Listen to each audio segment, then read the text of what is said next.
कोकणातील प्रत्येक घटनेवर असणार आहे आमची नजर। शेती, राजकारण, समाजकारण, क्रीडा, मनोरंजन आणि बरच काही। आपण पाहताय कोकणातील वेगवान न्यूज चॅनल के न्यूज कोकण। सत्तेचा उन्नतपणा भाजपच्या गृह खात्याच्या माध्यमातून कार्यकर्त्यांमध्ये आलाय। माजी आमदार वैभव नाईक यांचे टीकास्त्र। जितेंद्र आव्हाड आणि गोपीचंद पडळकर यांच्या प्रकरणावरून माजी आमदार वैभव नाईक यांनी राज्य सरकारवर टीकास्त्र सोडले आहे। राज्यात कायदा सुव्यवस्था राहिलेली नाही हे अनेक घटनांवरून सिद्ध होत आहे।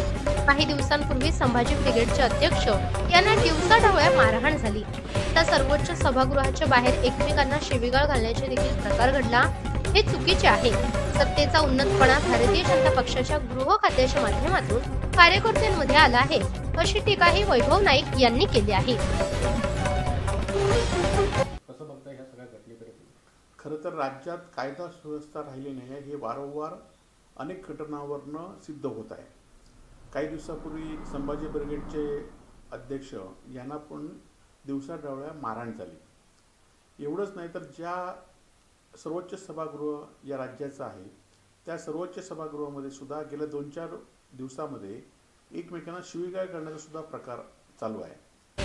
आज तर पडळकरांनी आव्हाडांच्या समर्थनामध्ये मारहाण केली आणि पडळकरांनी विचारात किती लागले म्हणजे किती सत्तेची उन्मत्तपणा आज भारतीय जनता पार्टीच्या माध्यमातून कार्यकर्त्यांनी खरं तर आज विरोधी पक्ष म्हणून विरोधात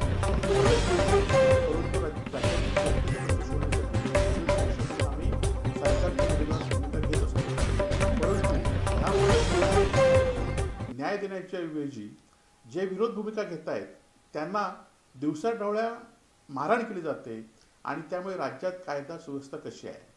खरं तर अशा प्रवृत्तींना वेळीच रोखलं पाहिजे, नाहीतर या पुढच्या काळामध्ये सुद्धा अशा प्रवृत्तीच्या विरोधात सुद्धा आम्हाला सुद्धा 2 हात करावे लागतील आणि ते आम्ही शिवसेनेच्या माध्यमातून निश्चित करू।